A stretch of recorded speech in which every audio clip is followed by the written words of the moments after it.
Hello. Hi, we are Doctors Jennifer and Jake Dean Hill, and this is the Doctors J&J podcast. We are so excited to be here with you today. We are both licensed therapists.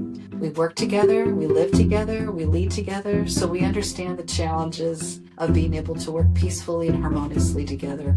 We have come up with a simple, concrete solution. It's called Wear Two Crowns. Wear Two Crowns is all about equity, learning how to bring out the strengths in each other, and learning how to share the power in the relationship so that we can all be better together. Each week, we're going to give you tips and tools and strategies and even personal stories to help you wear two crowns. And we're going to invite experts in the field of relationships that will help to educate us, inspire us to wear two crowns as well. Yes. So tune in each week. We look forward to our time together.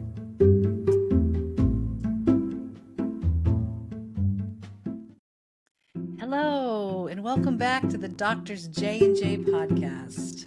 We're back. We are back. Another week, another episode, and oh boy, are you in for a treat today. This is one of our favorite topics, and this is humor in marriage, which could sometimes be a really good thing, and sometimes it could be a really painful thing that we've dealt with. Yes. And we have our own stories on that we'll be talking about. We have lots of stories, lots of humor.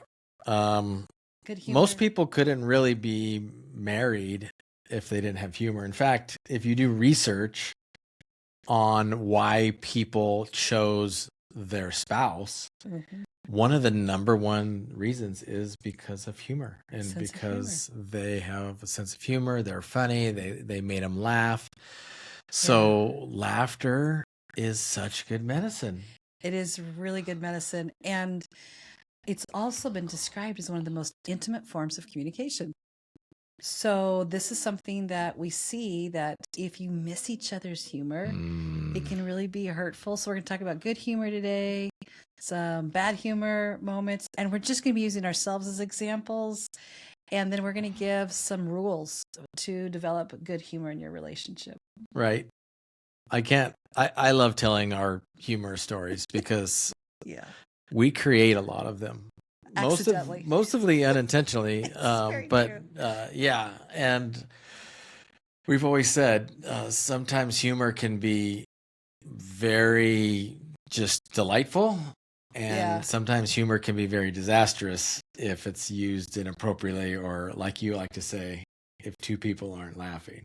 Yes, then it's not a joke. Yeah. Right. That my mother taught me that. So, and we love to bring humor in with our clients. And we do.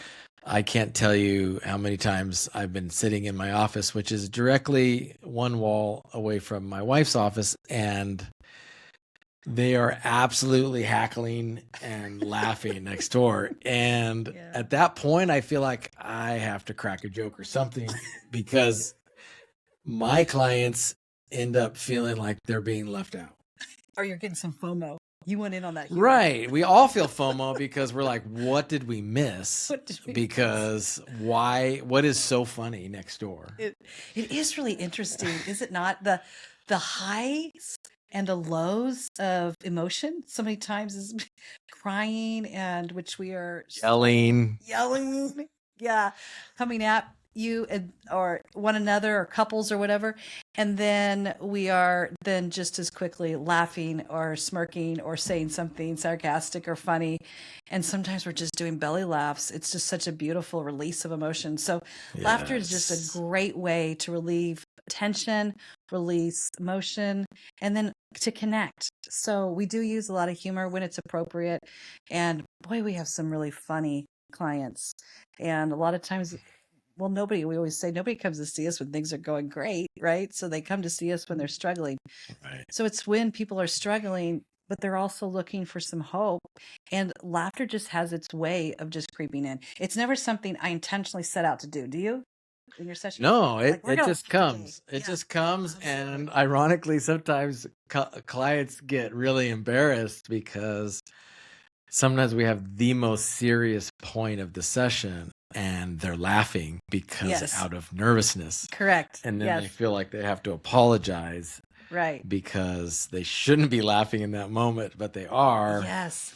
Yes. And I just reassure them that says, hey, that's the body's way of just coping and trying to soothe you. And it's just very normal. But and with couples, when couples stop laughing together and stop enjoying humor, it makes it hard. It does make it hard. Everything just becomes a little bit more stale, a little bit more bitter. I think of times when we've gone through our dark forest in our relationship too. I think the first thing that leaves the relationship is laughter.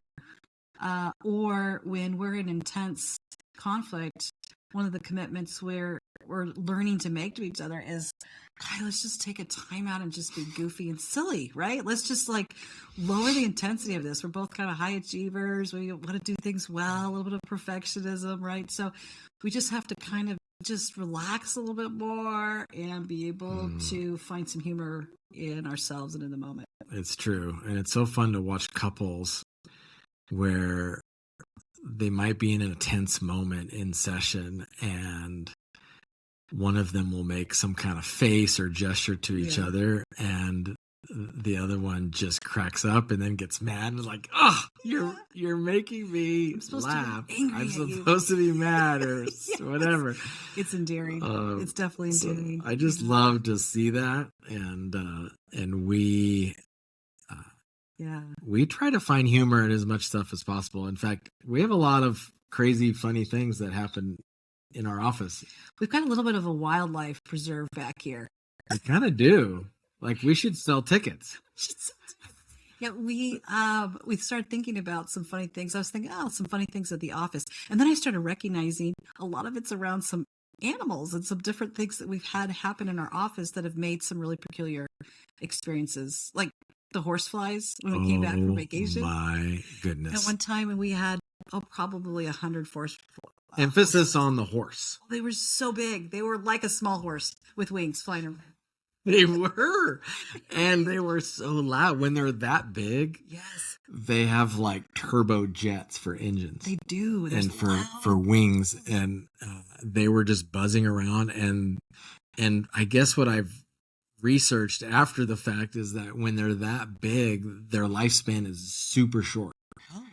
And so you researched them?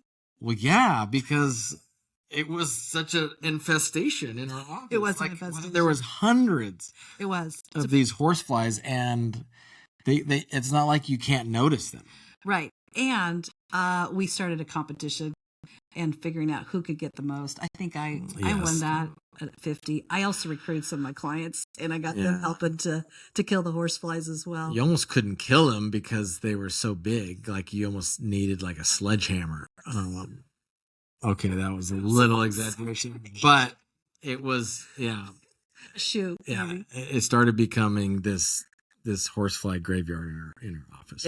It was disturbingly uncomfortable, but we did find some humor in it, and we had some really great clients for those few days. They were very patient. The lifespan is very short. You almost couldn't talk over the buzzing. Just like a small bird would go in between. Yeah. Yeah. There's that. Well, and then the time when I walk out our back door and there's a friendly snake. No, honey, that's not the way it went. It's not? I came around the corner and it was right by your office and I screamed unawares to me. It just kind of came out. And you and your client came running and there was a snake between me and the door. And as soon as you came to the door and then you looked at the snake, you have this fear. I'm gone. Snakes. Yeah, me and snakes just don't get along. Even though people like to call me Jake the Snake, like me and snakes just are not friends. So the client had to get the snake. And let me remind you. And throw it away. Right. But let me remind you that Satan came in the form of a snake. So let's just put that out there, that there's a reason why I don't like snakes. Now, forgive me for all the people that are snake lovers. More power to you. In fact, I used to have a client that brought his snake to session, and that was good immersion therapy for me. That was pretty funny. We got some looks on that. We did. Yeah, I forgot that he had to sit in the waiting room while other people. But regardless, I had a brave client who just manhandled that snake, and I think it was actually a woman client who just manhandled the snake and threw it out in the desert. It was our colleague, Shauna Burke. Shout out to Shauna Burke. Yeah, shout out Shauna. She is the snake handler. Yeah, that's right. It was her. I love when I was sitting in session and and my couple was sitting there and they just go, well, hello there. And there was a deer with its nose up to the window trying to look like it was trying to get in for some therapy, some free therapy. Yeah, and must have. Then we looked closer and there was 3 deer all outside of my window, poking their little faces up to the window. It was pretty darn cute. But that was a one-in-a-lifetime experience. Yeah, one that was not as cute was when I was sitting in session and all of a sudden I hear this scratching and rustling in the attic above my office, right on the vent, which was very loud, and it felt like at any moment this rodent was going to fall on my client's lap. That's right. You kind of reenacted that, and the client was falling off the chair. Yes, it was very nerve-wracking. Get away from it. Yeah. How do you talk about anything serious while there's a rodent coming down on your head? Yeah, it was. Yeah. So lots of humor, truly, for sure. Truly, lots of funny stuff that we've had in our office and different things that have just really, we've come home and like, oh, you're not going to believe this one. I think I'll close on this one. But remember the time we were doing a workshop up in the loft upstairs, and all of a sudden we heard this loud crying and howling. Oh. And it was, we had to stop what we were doing and go look out the window. It sounded like little babies, but they were baby coyotes. But they sounded like real human babies crying. So then they kept screaming while we're trying to do this workshop, and it's hard to block those out. It just sounds like little it's kind of distressing, but we all realized what it was. But yeah. Thankfully, the coyote mom came back, told them to pipe down. Pipe it down. We were able to finish our workshop. And it was all good. Yeah. But yeah, that's our preserve. You guys... probably, if you haven't, come visit. That's right. I mean, you never know what you're going to find. Yes, for sure.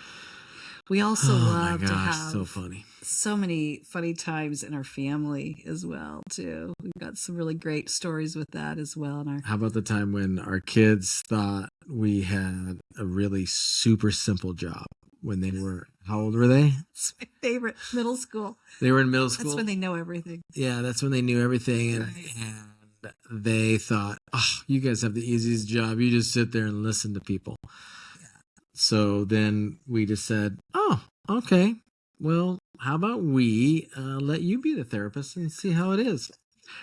So we let them each take a turn, and Jen and I were the couple in therapy. May I add the couple from hell? Well, we had to give them the real experience. And we would just be arguing, and it was the funniest thing trying to see them try to wrangle us. And just when they think they were getting it solved, we would say, and another thing, and we'd come out strong. Yeah, none of our couples are from hell. Just to preface that, it's just such a funny thing to see our kids trying to be able to do what they think is such an easy job, and then they did change their tune after that. They both did. They never again said your job is so easy, and they both took a stab at us, and we're like, okay, now it's your turn. Our daughter McKenna, and then our son Dawson. It was actually really cute because then they were mirroring all the things that we were saying. Like, okay, let's do some listening. Let's do some better listening, and let me see if I can hear what it is that you're saying. Yeah. And then it made you realize how much they were listening to us talk about our therapy. Our kids, we have 2 therapists as parents, right? Yeah, they were very patient with us, and maybe that's why that one year for Christmas, Dawson got some revenge on us. I think so. Where all of a sudden, this one year, he decided he just complained the whole time about so much rapping. There's so much rapping I've done. And I'm like, Dawson, since when does Dawson have so much rapping to do? Yeah. He doesn't usually buy a ton of presents when he's in middle school. And so come Christmas Day, all of a sudden we start opening presents, and there's one of our missing magazines. oh, there's another Book. missing object. And so My favorite book is wrapped up. Oh, look at this. A spatula from the kitchen. Could have sworn I have that one. He even included baby Jesus in there in his wrappings. He just went around the house and took things and And wrapped rewrapped them. them. and graciously gave them as gifts. Wasn't that kind of him? It was. He saved so much money. He saved so much money, and we all had quite the laugh. And, We sure did. The fact that somebody actually got the gift of baby Jesus. It was very special. The time our son. Somehow I'm the product, I think, of so much of his humor.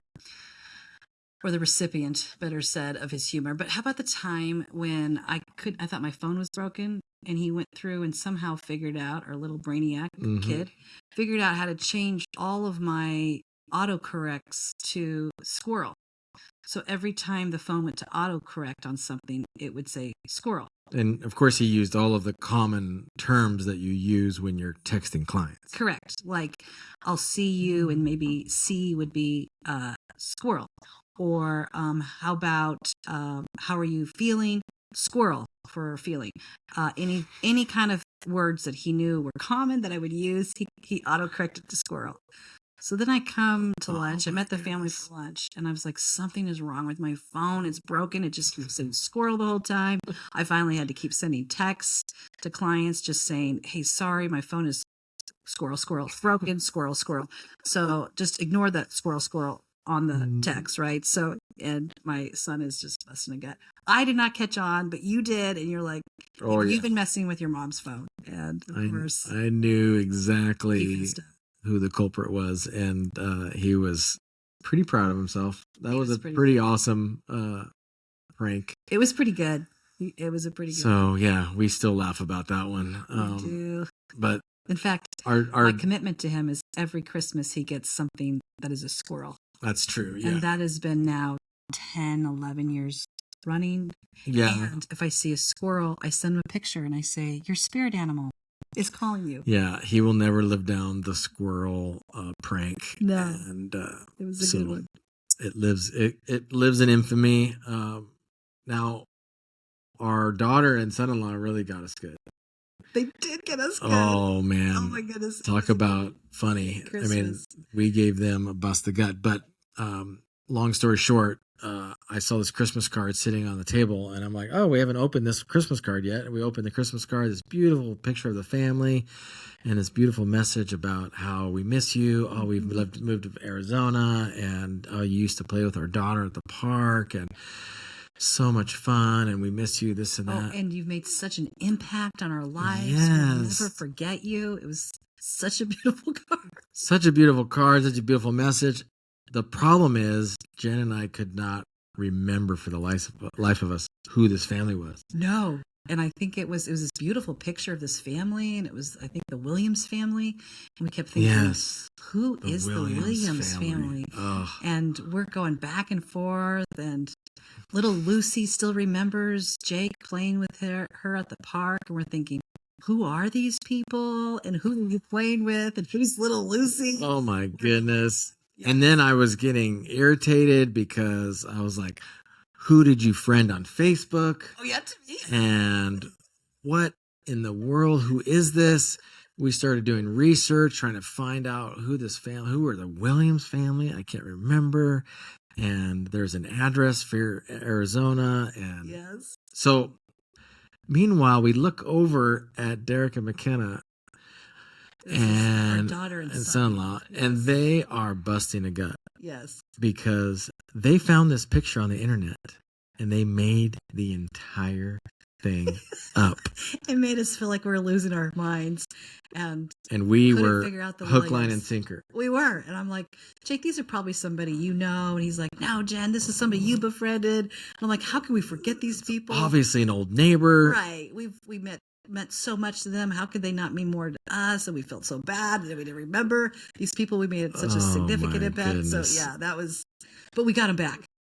Oh, we got them back pretty good. We thought we were clever, but we went around and hid 50 little, wasn't it 50 little something like that. Jesuses all around their home. Little rubber Yeah, Jesus. we put them in their So, ice cube trays. Jesus descended on their house, and they probably are still finding them, Right.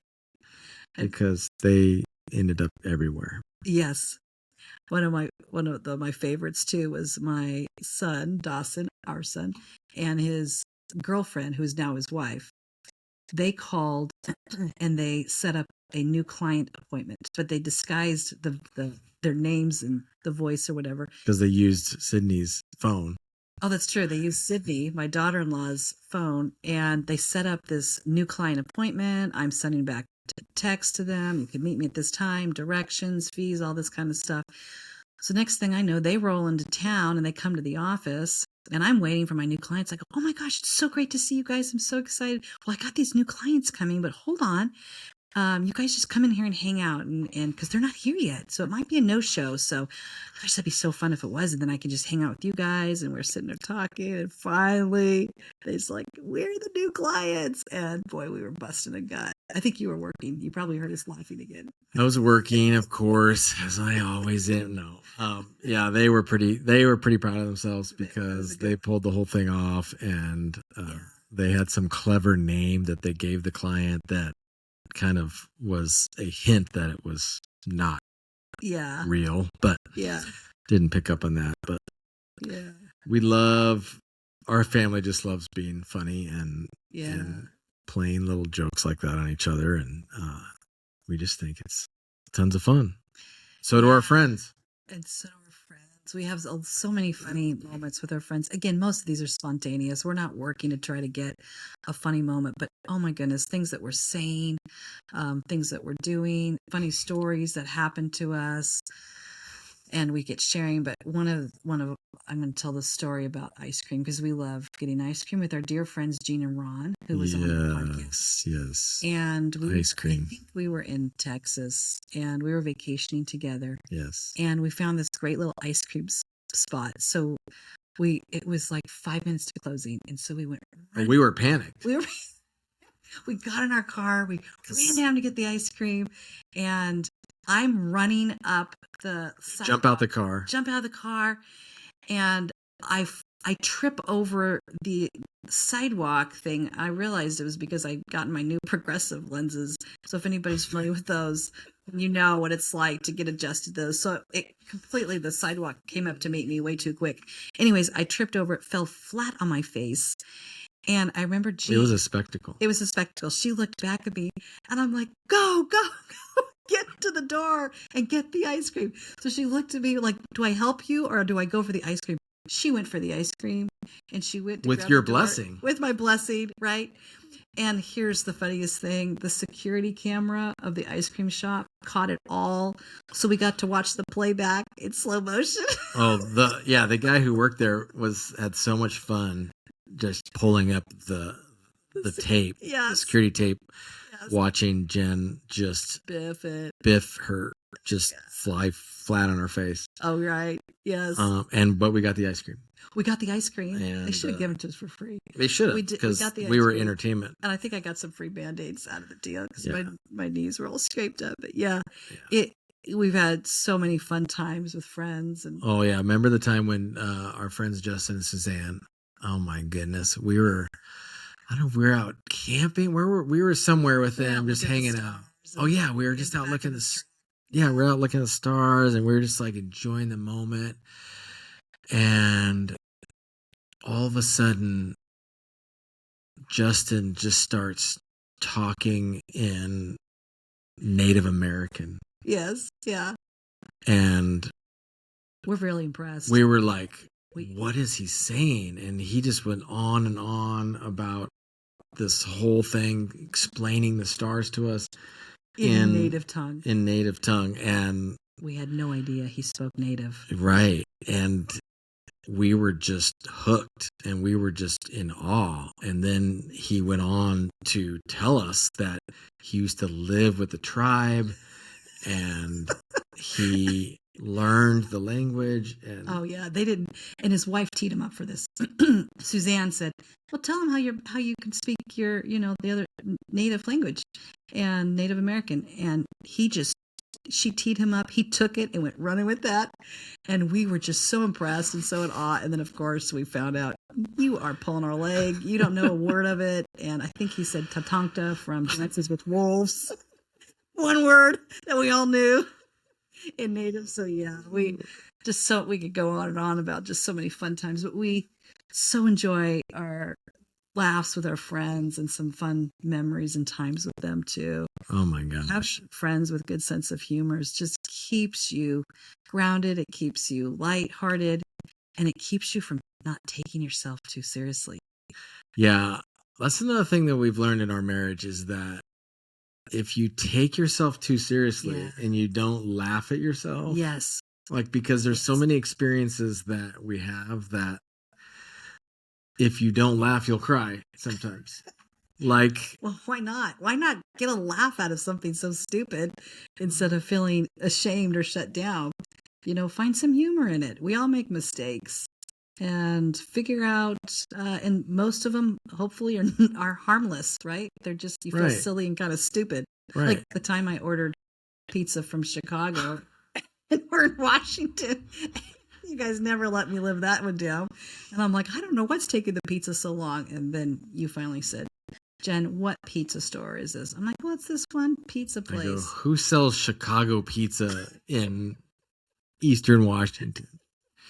Oh, I'm the thing that I'm never gonna live down, and our friends rib me about it all the time, is when I decided I was so cool and I was going to get a trailer hitch installed on my Tesla.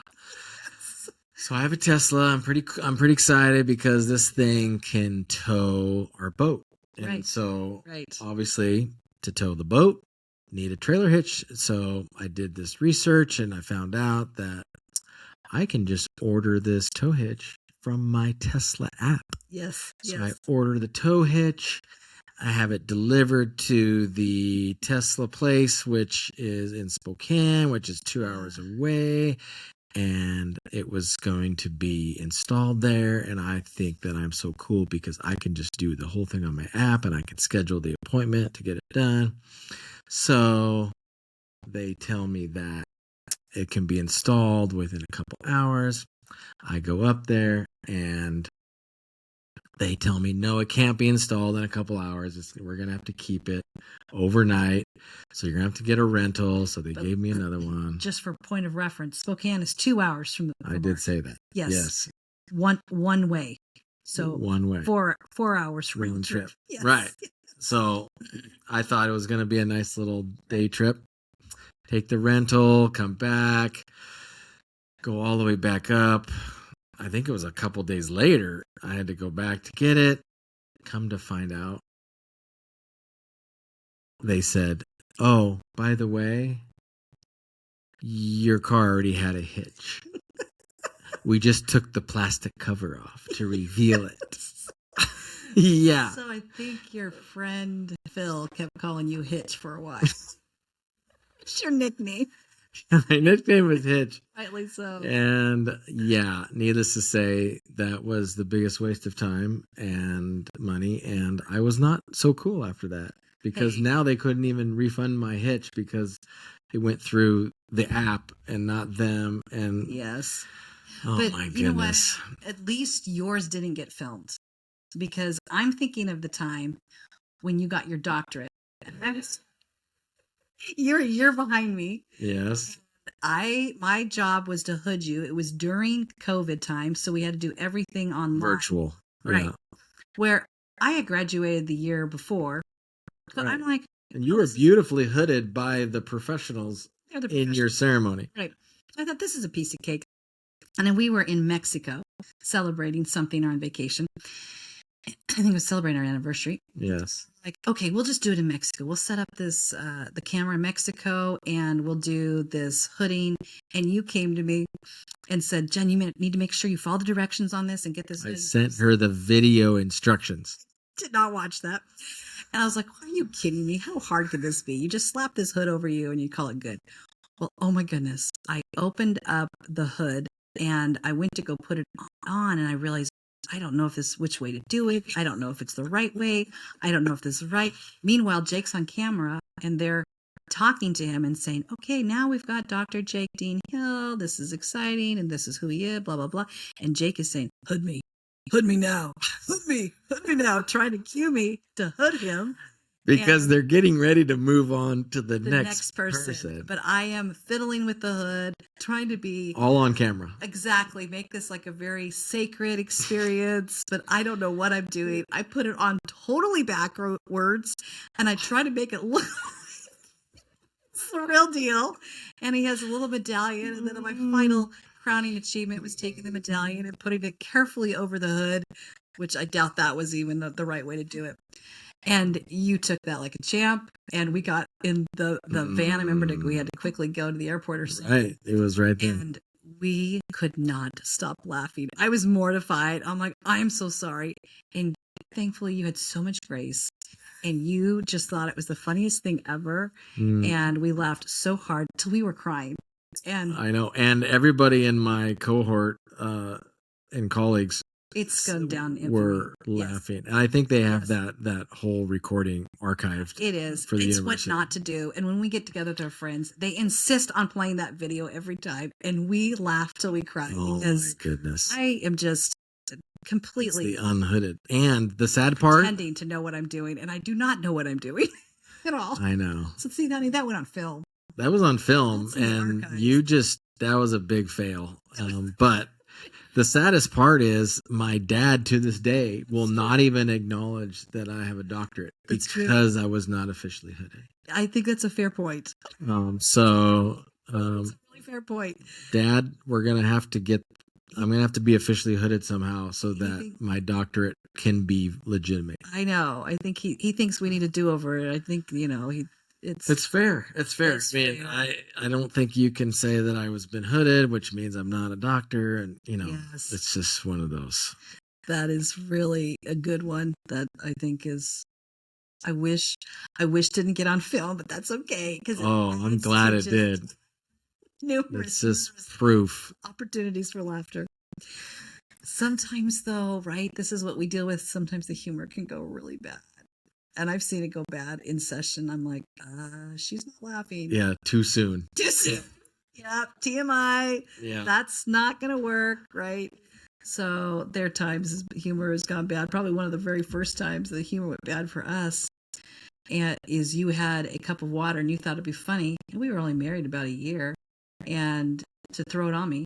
Oh yeah, I thought we're gonna have a little water fight. This is fun. I'm gonna throw a cup of water on her, and little did I know that there's no rules when it comes to water fights. Well, you shouldn't throw water on somebody who's holding a big cup of sticky red punch, which is what I was holding.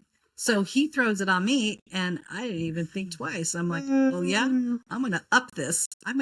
You're gonna pay for this." So I throw it all on you, and you are dripping in Oh, my sticky goodness. red punch. Keep in mind, she did not think twice. Like most people are like, I have red punch. Do I reciprocate the water fight with red I punch? think he had that coming. We might have to have people weigh in on this. That's when I knew. Just you don't mess with Jen. I don't and- think you've thrown water on me since then. I don't think I have, especially if there's any red punch around. That's for sure. But the funny thing on that is, I thought, oh, this is going to be funny. He throws the water on me and I throw a punch on you. And you were so mad at me. Oh, And you I broke thought- the rules. No rules. Don't throw water at somebody who's holding red punch would be probably a good rule to live by. But that's when I learned that I'm like, oh, Yeah. there's rules for Jake Yeah. with humor. I think it's universal, but we're gonna say, we're gonna say that it wasn't funny anymore. It wasn't funny. It was not funny. Humor He didn't gone bad. Yeah. But I did get you back with water. Yeah, I I still did. think I did get you back because there was time when we rented jet skis. That is true. And we were in the ocean. It was like Oh, a it wasn't. Wasn't Yes, it? Oh, because it I was was. sure. It was this bay. So I was a little nervous. Like, there's going to be some sharks around here. There could be. Yeah. And we were in. We got the jet skis, which I love. I Yeah, love jet skis. fun. And I'm trying to make sure I'm riding it carefully and watching my surroundings. And I do not want to tip because I'd be in didn't want to tip, and open ocean. she was kind of trying to fiddle with her jet ski, and I thought it would be really funny to go right next to her and turn really fast and just give her this rooster tail that would change her life. Yes. And it did. It changed our marriage at that moment. And then she had to chase me down, and it was a lot of fun. That's But yeah, you didn't think it was that fun. No, I was like, Jake, that was insensitive. And I'm not laughing. And I was actually kind of nervous and scared and not sure of how to work this. And then I'm not sure if the shark's going to go up and grab me at any minute. And you were a drowned rat on the jet ski. I was a drowned rat. And it was freezing. And then I'm cold the whole time. Oh, man. And then I was like, Yeah. we're not even doing this together. This is all about. Two people weren't laughing. Yeah. How can he get me wetter? So yeah, no, that was a good one. Yeah. That was a tough one. Another time too that didn't go well was when we got snowed in the cabin, and I was several feet of snow, and I threw myself back. I said, Jake, watch this. And I threw myself in the snow, and I just like poof. Oh, and it made this perfect outline of her body on this beautiful white snow. Exactly. And then you threw yourself back, but it was a wall that was lightly covered. Half wall. Yeah, like a 3-foot wall that was lightly covered with snow, and you couldn't see the wall. So you flew yourself back and you nailed it. Oh, not funny. You're hanging on that wall. You injured your back. And that bystander came by. And for my next trick, while I'm in agony, bent over this wall, I could not stop laughing. The whole thing was so comical from start to finish, and I was rather enjoying the fact that, man, I completely nailed this stunt, but you did not nail this, or maybe you did nail. You nailed the wall, and I nailed it all right. Yeah, but then I did feel really bad. I probably still have broken vertebrae from that. I don't know. Another exaggeration. Yeah, I just visualized this. What she just poofed into the soft snow, and I'm like, it didn't work that way out. And literally 2 feet away from her beautiful little snow angel-ish thing, I did mine, and that was right where the little half wall started under the snow.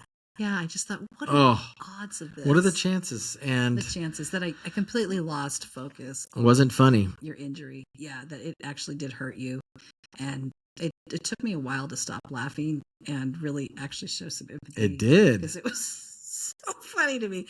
But it took us a while to get over that. And I thought, God, that's kind of sad that I wasn't more empathetic to him. I was more caught up in the humor of it. So when I was in pain, I'm sorry, honey. Oh, thank you, honey. But I'm also glad that I could provide such easy humor for you, unintentionally. It was pretty good. And then that comment of the bystander was and just... for my next trick, I just wanted to throttle him, but I couldn't because you were too much my back was broken. Right. But anyways, fun times, and do we love to laugh? And I love the fact too that you had such a commitment to humor in our family that you even got the kids joke books. Because you just really wanted them to learn jokes and humor, and right. I think that's so fun. And you have to teach humor.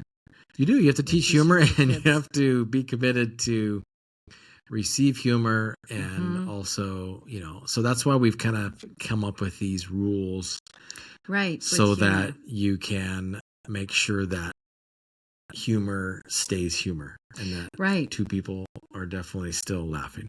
Yeah, and in my family, it was really big about doing some fun, practical jokes that were fairly harmless, and we would do that on each other quite a bit. Yeah, your dad always got me good on those. He did. Oh, he was a jokester. And so it was something that I was raised with a lot of humor. And sometimes it wasn't all that kind. I had to learn that the rule of thumb of, if two people aren't laughing, and my mom taught that. But I think she was talking to my dad sometimes too, because he would sometimes overplay the humor, and Right. I wouldn't be laughing, and it wasn't funny. And so at the same time, I just so value the laughter in the home and teaching that. And as we all grew into adults, we were all more careful about that too. Yeah. But it was a lot of fun. There was a lot of jokes.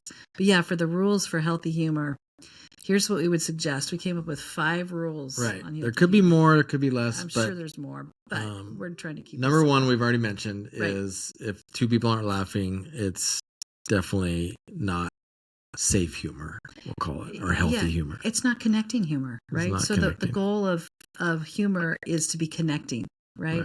A laughing with versus a laughing at. And that's the second rule. Yes. The second rule is it needs to be connecting, Yes. and definitely not demeaning. A lot of times humor can be at the expense of somebody and or making fun of somebody, laughing at them instead of laughing with. And so you have to be really careful. And sometimes I was probably the worst at that because I grew up in an environment and in my high school and stuff where there was a lot of that Degrading. humor at the expense of somebody else, and that was demeaning, degrading, and it makes me sad to think about how much I laughed at people at their expense. And so I think just number 2, just making sure that don't make your humor demeaning and demoralizing to other people or laughing at them. Make it fun and connecting, and so you're both laughing. That's good, honey. That's really good. Which kind of goes back to, goes to our third rule is make sure that, if you do mean humor or, do a humor and you can't just say, oh, I was just joking. Yeah. If you say something, you hurt somebody's feelings and you say, I was just joking, then first of all, that's an excuse and it's defensive. Right. Instead, what you want to say is, oh, I'm so sorry. To me, that was funny, but I can tell it was not funny to you. And I'll be more careful. Right. Sometimes we think if we just say, I was just joking, that excuses bad behavior. Well, yeah, that takes it away. And if I didn't feel like that was funny, or if it kind of, hurt me or made me upset, that just because you said you were joking, it takes it away. Right. So then I would also say it needs to be timely, right? Yeah, number 4, timely. Right. Whereas preferably when no one's afraid of sharks or hangry or in pain, that, is that you're sensitive to, read the room. Is this a good time to crack a joke? Is this going to be received well? Is it going to maybe offend or create some stress people out, right? Right, which is where the too soon comment came from, really. Yes. Is because sometimes we're bringing humor in to a sensitive area too soon. Right. We'll see this with couples that they start to poke at a tender area and it's not funny. And it might be funny a year from now, but right now it's not funny.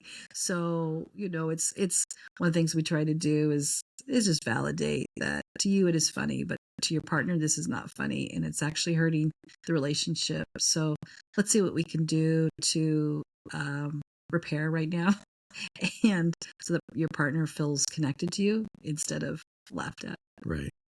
And the other thing I'll say about that too is I know sometimes couples will try to bring in humor to try to break some of the tension. Right. And I get it because sometimes it feels too intense. And so we try to bring in the humor, and the other, your spouse or partner is not picking up what you're laying down because they're not in that space. And even though you're not doing that to be mean or hurtful, it's just a defense mechanism or a coping mechanism. So this is true. And I know too that even between you and I, sometimes you'll be Mr. Funny Guy and I'm like, this is not funny. I'm not laughing right now and I don't want to laugh right now. Right now I want to be intense, or I want to have, a minute to myself, or I want to be sad or whatever. So I do think it's kind of like tickling people and going, well, they are laughing.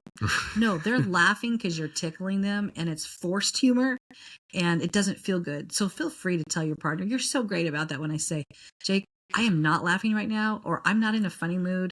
And you're like, okay, sorry, got it. And then you quickly course correct and correct your behavior. Or sometimes socially. Sometimes you'll help me out too, because sometimes Yeah. I like to try to find all these funny moments to highlight. And sometimes it's not always the right timing. It's true. And then sometimes it is right on.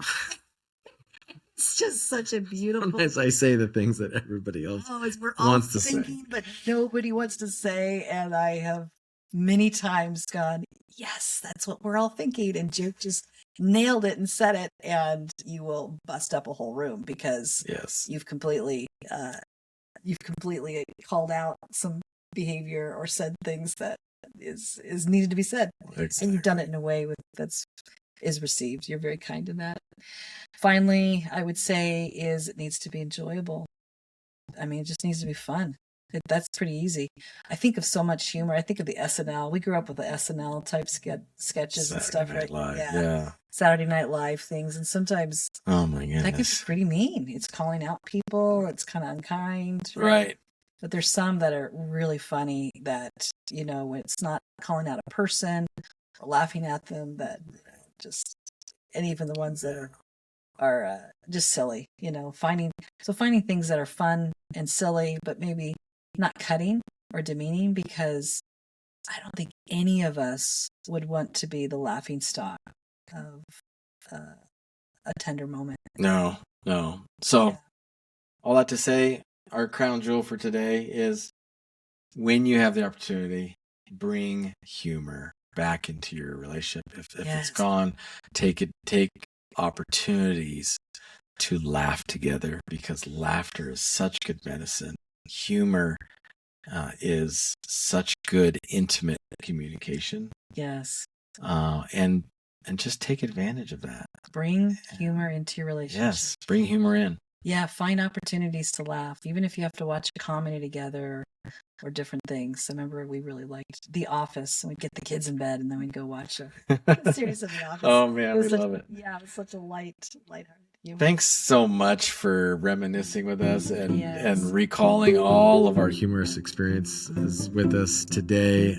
We had fun recalling those with you, and we just thank you for listening, and we hope that you will subscribe to our channel. And the other thing is, we wanted to tell you that if you want a preview for upcoming episodes, we want to encourage you to subscribe to our newsletter. Yep. We'll usually have a story in there with some of the podcast episodes, the titles. So just go to drsjakeandjen.com and put your email in there to subscribe to our newsletter. Don't forget 2 N's on Jen. That's right. And remember to live, love, and lead better together.